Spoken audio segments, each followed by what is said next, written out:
કરશનદાસ માણેક લોકપ્રિય કવિ, નિબંધકાર ને આપણે માણવા છે એમની ગઝલથી, પણ એના પહેલાં એમનો થોડો પરિચય મેળવીએ તો આપ જાણતા હશો કે મૂળ વતન એમના બાપ દાદાનું જામનગર જિલ્લાનું હડિયાણા હતા. પછી ધંધાર્થે કરાચી જવાનું થયું હતું એમના વડીલોને, વડવાઓને. અને આપણા કવિ શ્રી કરશનદાસ માણેકનું જન્મ સ્થળ છે કરાચી. નિધન એમનું મૃત્યુ થયું વડોદરામાં,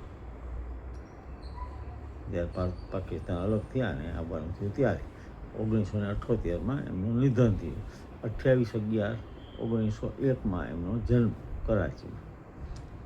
ભણ્યા પણ ત્યાં જ કરાચીમાં, BA ભણ્યા અંગ્રેજી અને સંસ્કૃત સાથે DJ કોલેજ કરાચીમાં એવો અભ્યાસ કર્યો.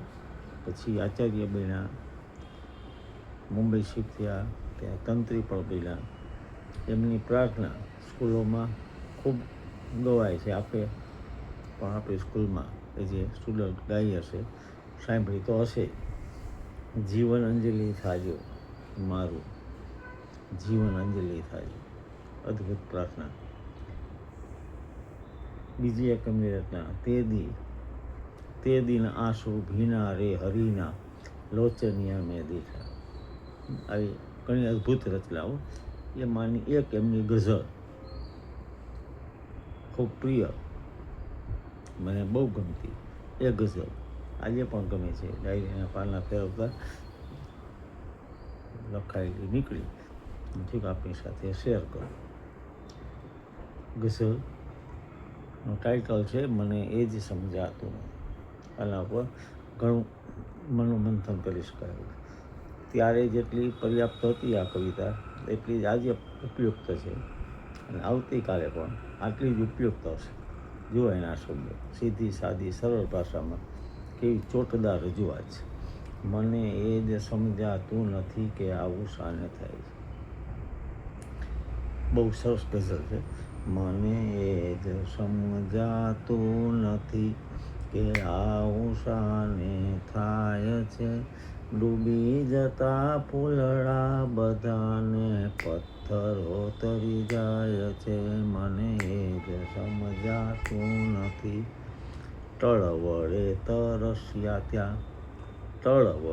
તરસ્યા ત્યાં જે વાદળી વેરણ બને, તે જ રણમાં ધૂમ મુશળધાર વરસી જાય છે.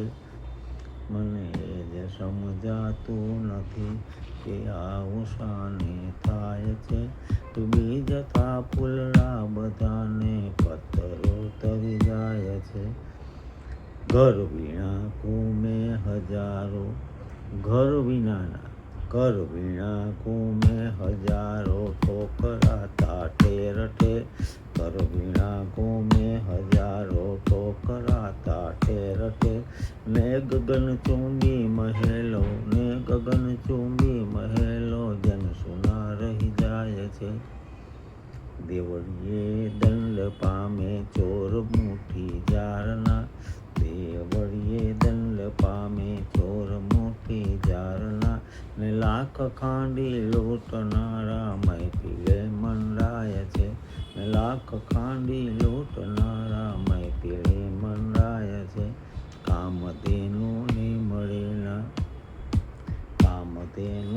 મળે ના એક સુખું તણકલું. ને લીલાછમ ખેતરો સૌ આકલા ચરી જાય છે. ને લીલાછમ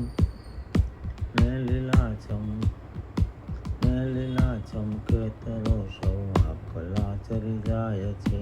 છે ગરીબોના કુબામાં તેલ ટીપું દોયલું. છે ગરીબોના કુબામાં તેલ ટીપું દોયલું. ને શ્રીમંતોની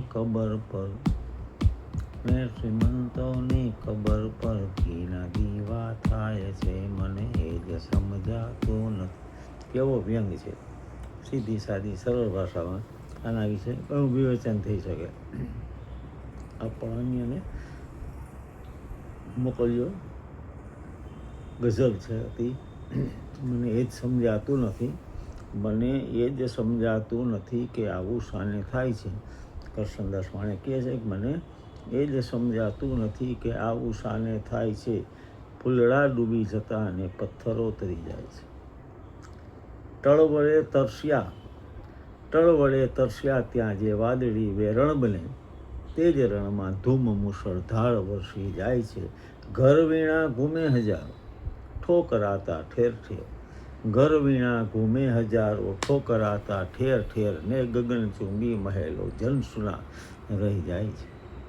દેવળીએ દંડ પામે, દેવળી એટલે ન્યાયાલય, દેવળીએ દંડ પામે, દેવળીએ દંડ પામે ચોર મુઠ્ઠી ઝારના, ને લાખ ખાંડી લૂંટનારા મહેફિલે મંડાય છે. મને એ જ સમજાતું નથી કે આવું શાને થાય છે. ફૂલડા ડૂબી જતા અને પથ્થરો તરી જાય છે. કામધેનુને જડે ના એક સૂકું તણકલું, કામધેનુના જડે ના એક સૂકું તણકલું, ને લીલાછમ ખેતરો સૌ આખલા ચરી જાય છે. છે ગરીબોના કુબામાં છે ગરીબોના કુબામાં તેલ ટીપું દોહલું, છે ગરીબોના કુબામાં તેલ ટીપું દોહલું, ને શ્રીમંતોની કબર પર ઘીના દીવા થાય છે. મને એ જ સમજાતું નથી કે આવું શાને થાય છે. ફૂલડા ડૂબી જતા અને પથ્થરો તરી જાય. અદ્ભુત રચના.